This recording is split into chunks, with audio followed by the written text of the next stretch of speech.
സൂര്യ റാമിനെ support ചെയ്യുന്നത് അവന് ചുളുവിൽ famous ആവാൻ വേണ്ടിയാണെന്ന് വരെ പലരും പറയുന്നുണ്ടായിരുന്നു. ഇതെല്ലാം പ്രതീക്ഷിച്ചിരുന്നതുകൊണ്ട് നീലിമയ്ക്ക് കുലുക്കമൊന്നും ഉണ്ടായില്ല. രാംദേവിന്റെ പ്രസ് മീറ്റ് പുറത്തു വരുന്നതോടെ എല്ലാം ശുഭമാവും എന്നവൾക്കറിയാമായിരുന്നു. പക്ഷേ പ്രിയങ്കയുടെ അവസ്ഥ അതായിരുന്നില്ല. അവൾ വളരെ ബുദ്ധിമുട്ട് അനുഭവിച്ചു. അവളെ ആളുകൾ ചീത്ത വിളിക്കുന്ന നിലയിൽ വരെ കാര്യങ്ങളെത്തി. ഒരുവിധം കമന്റുകളൊക്കെ സഭ്യമായി കൈകാര്യം ചെയ്ത ശേഷം പ്രിയങ്ക നീലിമയുടെ ക്യാബിനിൽ ചെന്നു.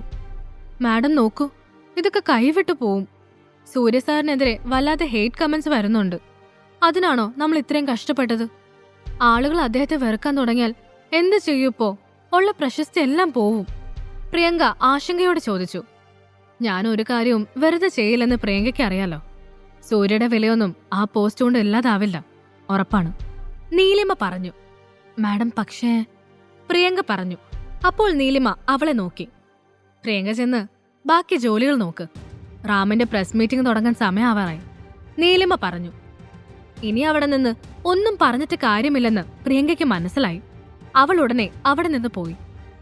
കുറച്ചു സമയത്തിനു ശേഷം രാംദേവ് വിളിച്ച പ്രസ് മീറ്റിംഗ് ആരംഭിച്ചു. സിദ്ധാർത്ഥിന്റെ തന്നെ ഒരു ഹോട്ടലിലായിരുന്നു മീറ്റിംഗ് സംഘടിപ്പിച്ചിരുന്നത്.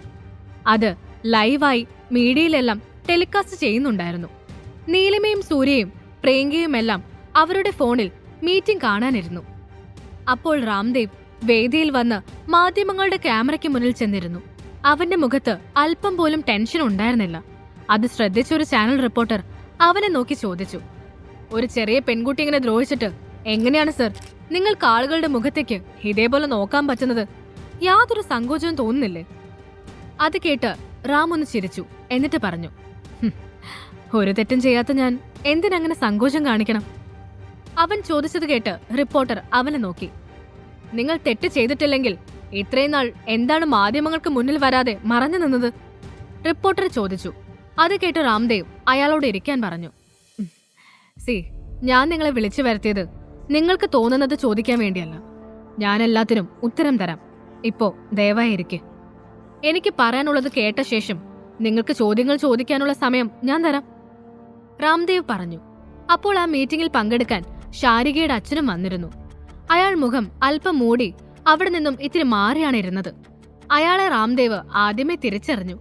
അവൻ പുഞ്ചിരിച്ചുകൊണ്ട് റിപ്പോർട്ടറെ നോക്കി. സർ, അങ്ങനെ താങ്കൾക്ക് പറയാനുള്ളത് മാത്രം കേട്ടാ പോരാ ഞങ്ങൾക്ക്. നിങ്ങൾ ഈ കുട്ടി ഉപദ്രവിച്ച കാര്യത്തിൽ വ്യക്തമായ തെളിവുകളുണ്ട്. സോ നിങ്ങൾ എങ്ങനെ ഇതിൽ തെറ്റുകാരനല്ലെന്ന് തെളിയിക്കും?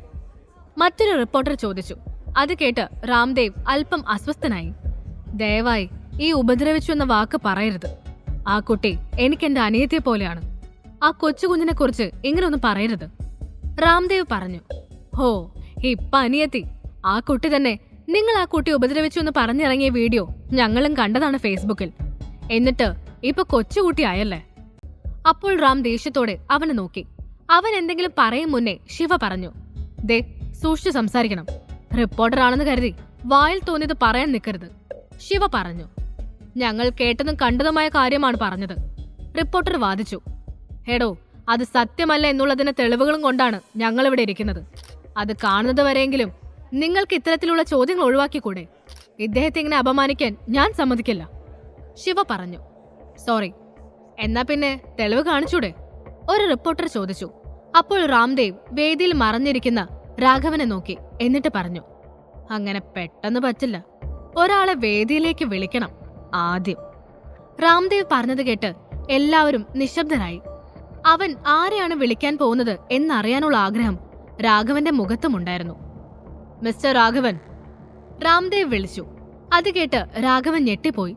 അയാൾ അവൻ തന്റെ പേര് വിളിക്കുമെന്ന് ഒട്ടും കരുതിയതല്ല. അതിന്റെ ജാളിത അവന്റെ മുഖത്തുണ്ടായിരുന്നു. അയാൾ ഉടൻ എഴുന്നേറ്റു. നീ എന്തിനാടോ എന്നെ വിളിക്കുന്നത്? രാഘവൻ ചോദിച്ചു. അല്ല, മകളുടെ പീഡകനെ കാണാൻ വേദിയിൽ നിങ്ങൾ പതുങ്ങി നിന്നത് എന്തിനാണ്? അതല്ലേ ഇങ്ങനെ വിളിക്കേണ്ടി വന്നത്? രാംദേവ് ചോദിച്ചു. അത് ശരിയാണെന്ന് റിപ്പോർട്ടർമാർക്കും തോന്നി. അത് എനിക്ക് നിന്നോട് സംസാരിക്കാൻ താല്പര്യമില്ല, അതാ, രാഘവൻ പറഞ്ഞു. ശരി, താങ്കൾ എന്നോട് സംസാരിക്കണ്ട, ഇവരോട് സംസാരിച്ചാൽ മതി. എനിക്ക് ചോദിക്കാനുള്ള ചില ചോദ്യങ്ങളുടെ ഉത്തരം ഇവർക്കറിയണമെന്നുണ്ടാവും. ഏതായാലും വന്നതല്ലേ, അത് പറഞ്ഞിട്ട് പോയാ മതി, രാംദേവ് പറഞ്ഞു. ഉത്തരം പറയാതെ പുറത്തു പോകാൻ കഴിയില്ലെന്ന് രാഘവന് മനസ്സിലായി. ആ, ചോദിക്കേ, അയാൾ പറഞ്ഞു. ഞാൻ ശാരികയോട് മോശമായി പെരുമാറുന്നത് നിങ്ങൾ എന്തെങ്കിലും കണ്ടിട്ടുണ്ടോ? രാംദേവ് ചോദിച്ചു. ഉണ്ട്, നീ പലപ്പോഴും അങ്ങനെയാണ് എന്റെ മകളോട് പെരുമാറിയിട്ടുള്ളത്. രാഘവൻ പറഞ്ഞു. ഓഹോ, എന്നിട്ട് എത്ര വട്ടം നിങ്ങളുടെ വീട്ടിൽ ഞാൻ വന്നു? രാംദേവ് ചോദിച്ചു. 5-6 വട്ടം, രാഘവൻ പറഞ്ഞു. സോ ഞാൻ നിങ്ങളുടെ മകളോട് മോശമായി പെരുമാറുന്നുണ്ട് എന്ന് നിങ്ങൾക്ക് മനസ്സിലായിരുന്നു അല്ലേ? രാംദേവ് ചോദിച്ചു. അസിസ്റ്റന്റ് ശിവ അടക്കം എല്ലാവരും അവരുടെ ചോദ്യവും ഉത്തരവും വീക്ഷിച്ചുകൊണ്ടിരുന്നു. ലൈവ് കാണുന്ന ജനങ്ങളും ഇതെല്ലാം തമ്മിൽ സംസാരിച്ചുകൊണ്ടിരുന്നു. മനസ്സിലായിരുന്നു, രാഘവൻ പറഞ്ഞു. അപ്പോൾ പ്രതീക്ഷിച്ച ഉത്തരം ലഭിച്ച പോലെ രാംദേവ് പുഞ്ചിരിച്ചു. അപ്പോ മകളോട് മോശമായി പെരുമാറിയെന്ന് സംശയിക്കുന്ന വ്യക്തിയെ നിങ്ങൾ വീണ്ടും എന്തുകൊണ്ടാണ് വീട്ടിൽ കയറ്റിയത്? രാംദേവ് ചോദിച്ചു. അപ്പോൾ രാഘവൻ ശരിക്കും വിയർത്തുപോയി. അത്തരമൊരു ചോദ്യം അയാൾ പ്രതീക്ഷിച്ചില്ല. അത് പിന്നെ രാഘവൻ നിന്ന് പതറി. കണ്ടില്ലേ, അയാൾക്ക് ഒന്നും പറയാനില്ല. ഞാൻ മോശക്കാരനല്ല എന്നതിന് വേറെ എന്ത് തെളിവ് വേണം? രാംദേവ് പറഞ്ഞു. അപ്പോൾ രാഘവൻ അവനെ നോക്കി. അങ്ങനെ നീ രക്ഷപ്പെടാൻ നോക്കണ്ട. നീ ഈ കേസ് പുറത്തു പറയാതിരിക്കാൻ വേണ്ടിയല്ലേ വീണ്ടും വീട്ടിലേക്ക് വന്നതും കാശ് തന്നതുമൊക്കെ, രാഘവൻ പറഞ്ഞു. അത് കേട്ട് ചാനലുകാരെല്ലാം പരസ്പരം നോക്കി. അയാൾ പറയുന്നതിൽ കാര്യമുണ്ടോ എന്ന് അവർക്ക് സംശയം തോന്നി. ഇയാൾക്ക് ഞാൻ പൈസ കൊടുത്തത് ആ കൊച്ചിന്റെ പഠിത്തത്തിന് വേണ്ടിയാണ്. അത് ഒരുപാട് നാള് മുന്നേ ഉള്ള കാര്യമാണ്. പക്ഷേ ഇയാളെ വിലയിരുത്തുന്നതിൽ എനിക്ക് തെറ്റിപ്പോയി. ഇയാൾ ഇത്രയും വൃത്തികെട്ടവനാണെന്ന് ഞാൻ അറിഞ്ഞില്ല. ഇയാൾ എനിക്കെതിരെ ഓരോ ആരോപണങ്ങളുമായി വരുന്നത് പണത്തിന് വേണ്ടിയാണ്.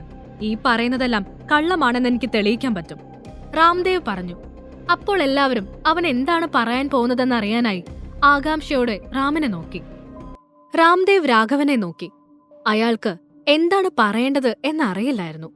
രാംദേവ് എന്ത് തെളിവാണ് തനിക്കെതിരെ കൊണ്ടുവന്നിരിക്കുന്നത് എന്നറിയാൻ രാഘവനും ആഗ്രഹമുണ്ടായിരുന്നു. ഇയാൾ പറയുന്നൊന്നും വിശ്വസിക്കരുത്. ഇവന്റെ കയ്യിൽ ഒരു തെളിവില്ല. ഇവൻ എന്റെ കുട്ടി ഉപദ്രവിച്ചു എന്നുള്ളത് സത്യമാണ്. അത് തെളിയാതിരിക്കാൻ വേണ്ടി ഇവൻ വെറുതെ കള്ളങ്ങൾ പറയുന്നതാണ്. ഇവനെ വിശ്വസിക്കരുത്. ദയവായി എനിക്കൊപ്പം നിൽക്കണം, രാഘവൻ പറഞ്ഞു. അത് കേട്ട് രാംദേവ് ചിരിച്ചു. അവന് വ്യക്തമായി അറിയാമായിരുന്നു രാഘവൻ ഈ കാര്യത്തിൽ ഇങ്ങനെ മാത്രമേ സംസാരിക്കുകയുള്ളൂ എന്ന്. രാംദേവിന്റെ മുഖത്ത് പുച്ഛം നിറഞ്ഞിരുന്നു. റിപ്പോർട്ടർമാർ അപ്പോൾ അവനെ നോക്കി ചോദിച്ചു. സർ, നിങ്ങൾ പറയുന്നതും ഇയാൾ പറയുന്നതും ഞങ്ങൾ കേൾക്കുന്നുണ്ട്. ഇതിൽ ആരുടെ ഭാഗത്താണ് സത്യമെന്ന് ഇപ്പോൾ ഞങ്ങൾക്ക് പറയാൻ സാധിക്കില്ല. സത്യം തെളിയിക്കാൻ മതിയായ എന്തെങ്കിലും തെളിവുകൾ ഉണ്ടെങ്കിൽ താങ്കൾക്കത് കാണിക്കാം. ഞങ്ങളത് ജനങ്ങളിലേക്ക് എത്തിക്കും. ജനങ്ങളും നീതിപീഠവുമാണ് ഇതൊക്കെ തീരുമാനിക്കുന്നത്, അല്ലാതെ ഞങ്ങളല്ല. റിപ്പോർട്ടർ പറഞ്ഞത് കേട്ട് രാംദേവ് അയാളെ ഒന്ന് നോക്കി. എന്നിട്ട് പറഞ്ഞു. നിങ്ങളിലൂടെയാണ് സത്യം ജനങ്ങളിൽ എത്തേണ്ടത്. ഇത്രയൊക്കെ കാര്യങ്ങൾ ഞാൻ പറഞ്ഞിട്ടും ഇപ്പോഴും ഇയാൾ ഈ പറയുന്നത് സത്യമെന്ന് നിങ്ങൾ വിശ്വസിക്കുന്നു. പിന്നെ എങ്ങനെയാണ് ഞാൻ പറയുന്ന കാര്യം ജനങ്ങളിലേക്ക് എത്തുന്നത്? ഇയാളുടെ മകളെ ഞാൻ ഉപദ്രവിച്ചുവെന്ന് ഇയാൾ പറയുന്നു. അത് ഇപ്പോഴും ഒരു ആരോപണം മാത്രമാണ്. തെളിവൊന്നുമില്ലാതെ അത് നിങ്ങൾ വിശ്വസിച്ചു, ജനങ്ങളിലേക്ക് എത്തിക്കുകയും ചെയ്തു. ഇപ്പോൾ മാത്രം നിങ്ങൾക്ക് തെളിവുകൾ വേണമല്ലേ? രാംദേവ് പറഞ്ഞത് കേട്ട് എല്ലാവരും പരസ്പരം നോക്കി. ഇയാൾ എനിക്ക് മെസ്സേജ് ചെയ്തും പലയിടത്തും വെച്ചും നേരിട്ടും എന്നോട് ക്യാഷ് ആവശ്യപ്പെട്ടിട്ടുണ്ട്. മകൾക്ക് ഇങ്ങനൊരു അപകടം സംഭവിച്ചിട്ട് കേസുമായി മുന്നോട്ട് പോകുന്ന ഒരു അച്ഛൻ, പ്രതിയെന്ന് പറയപ്പെടുന്ന ആളോട് ക്യാഷ് ചോദിക്കേണ്ട കാര്യമുണ്ടോ? ഈ കഥ തുടർന്ന് കേൾക്കുന്നതിനായി ഇപ്പോൾ തന്നെ പോക്കറ്റ് FM ആപ്പ് ഇൻസ്റ്റാൾ ചെയ്യൂ. Link in description.